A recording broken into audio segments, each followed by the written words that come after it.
அப்படியே இந்த பக்கம் வந்து பார்த்தாக்கா நம்பாத ஒருத்தன் எங்கேயோ போயிட்டான்.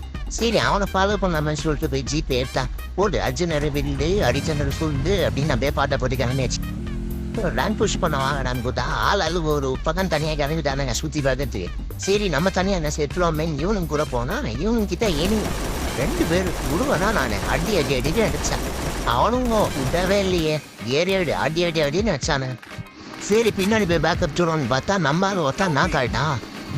சரி இது மேலே இங்கே தான் நல்லது கிடையாதுன்னு நம்ம அப்படியே பின்னாடி ஒரு அடியை வாங்கி போய் உக்காந்தாச்சு. மெத்திர சுற்றிட்டேன் ஹெச் பேச்சுல ஏற்றிட்டு கம்முன்னு உக்காந்து என்ன பண்ணுறது தெரியாம. அப்புறம் பார்த்தா நம்மளால ஒருத்த பின்னாடி வாங்கிட்டான். சரி அவனுக்கு பேக்கப் தரலாமே அப்படியே அந்த பக்கம் ஓடி போயாச்சு.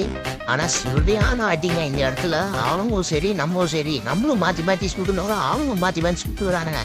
ஒரு கட்டத்துக்கு அப்புறம் என்ன பண்ணு தெரியல நம்மளால வர ஒருத்தன் சேர்த்து போயிட்டு ரீவைவ் பண்ணான்னு கத்தினான் தான் போய் ஸ்பாட்டில் உட்காந்தேன்.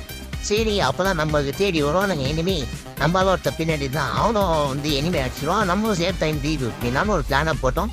சொன்னாங்க ஒரே க்ளோவால் போட்டு ரஷ் பண்ணி வந்துட்டானு ஒருத்தன் தான் இருக்கேன் நினச்சின்னு நானும் அடிக்க ஆரம்பித்தேன். என் பின்னாடி டீம்மேட்டை அடிக்க ஆரம்பித்தான். அப்படியே இந்த இடத்துல குப்பி சண்டை நடந்துட்டு நானும் ஏறி அடின்னு அடிச்சான். க்ளோவில் போட்டு வந்துட்டேங்கிறான். அடிச்சா அவனும் நாக்கு நானும் நாக்கு. அவன் நாக்கு நம்புறேன் என் டீம்மேட்டு பின்னாடி நான்